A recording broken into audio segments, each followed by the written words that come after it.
And we're back on Day of Giving with another one of our alumni board members, Abigail Wescott. Thank you for joining us today. Thank you for having me here. So tell us, first of all, just a little bit about your career and maybe how Marymount helped you along that path. Yeah, so currently I am the Chief Operating Officer of the Appalachian School of Law. So I do all of the operational side of the institution. So we are cut into two, the academic versus operations, obviously, from staff versus faculty. Marymount really helped kickstart me in higher education through athletics, which was awesome. I worked for different athletic directors, the associate athletic director. I worked marketing at games, worked with the SID, and so that really just kind of kickstarted my career on the athletic side. The pandemic really had a shift for my career, to be honest with you, but because of athletics at Marymount and being on the women's lacrosse team, I was able to get my master's paid for. And so I wanted to start using my MBA and my education from Marymount and my work experience from here in my actual professional career. Was there a major moment or break for you that allowed you to move into this position so quickly, just a couple years out of lacrosse and being a coach? Yes. So I, am a go-getter. I will say that. I work very hard, and I have really put a lot of effort into my professional career and put my entire heart and soul into that, mainly because it's a service position, right? You work in higher education, you work with athletes.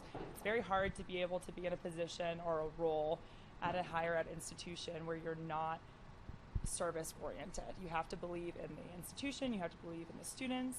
And so for me, I wanted to go above and beyond. I picked up my life, moved 7 hours away. I worked around the clock, and I just kind of went into different roles that the institution needed filled. So based off of my skill sets and my passion just for helping the institution and helping the students be the best that they could be, and my community engagement, I was able to move up fairly quickly within my professional career.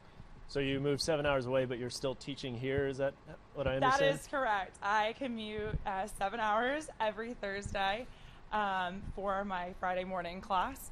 So, which has been awesome, to be honest with you. I'm teaching in a classroom that I sat in as a student, and all of my Marymount family, for the most part, is still in the Arlington area. So it's been really awesome to be able to go across the Commonwealth and work in Southwest Virginia, but then tie in my heart and passion for Marymount back to the students and be back around my Marymount family.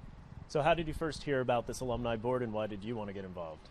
So Sarah was, I forget her position title. Director of Alumni Relations. Yes, Director of Alumni Relations. She and I got plugged in when the law school that I worked for came here and met with the president and the cabinet. And I started just mentioning, my experience at Marymount, some things I really liked, some things that I felt were opportunities for development or growth, and how I felt that, I really wanted the alumni to feel like they weren't just dropped off as soon as they graduated. I really, really value and respect how the athletics department and how Kate Athang with the women's lacrosse team have cultivated a real culture and community, and I wanted to see that from the academic side. And so once we started having conversations about that, and I, said, again, I'll drive 7 hours and come to any meeting or do anything, whatever's going to help our current students and our alumni, I'm in. That's kind of how I got involved. Yeah, I was going to ask a little bit more about your lacrosse experience. Yeah. Played here and then went on to become a graduate assistant coach at DeSales. Can you just, what are your fondest memories, I guess, of being a student athlete here? Oh, goodness, there's so many. My fondest memories, I will say, are all the little moments that you don't really think about. So it's not the games, it's not really the playing lacrosse itself, it's the community in which you are playing with.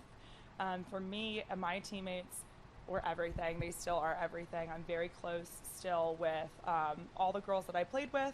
A lot of them, have gone on now to get married, to have babies, and it's been so awesome to be able to be part of a group that still celebrates these life accomplishments outside of lacrosse.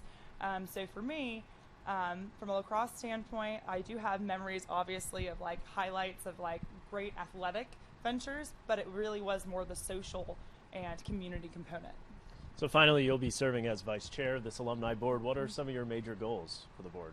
Some of my major goals is to be a better liaison with the athletic department and academic side of things. And I think my faculty insight now from being able to teach and actually work, I work with freshmen, and I'm watching freshmen come in and immediately for fall athletes jump into college athletics, also having a college lifestyle and college level courses, and that's a lot. So for me in my career, I would not be where I am without mentorship, it really does take a village. And so I find the responsibility, or I'm putting the responsibility on myself and on my board members to be able to plug in and help our current students be the best version of themselves, to be successful not just when they're here at Marymount, but well beyond their time here. Well, thank you for joining us today. And again, we're excited to meet so many members of this alumni board throughout the day. Thanks so much.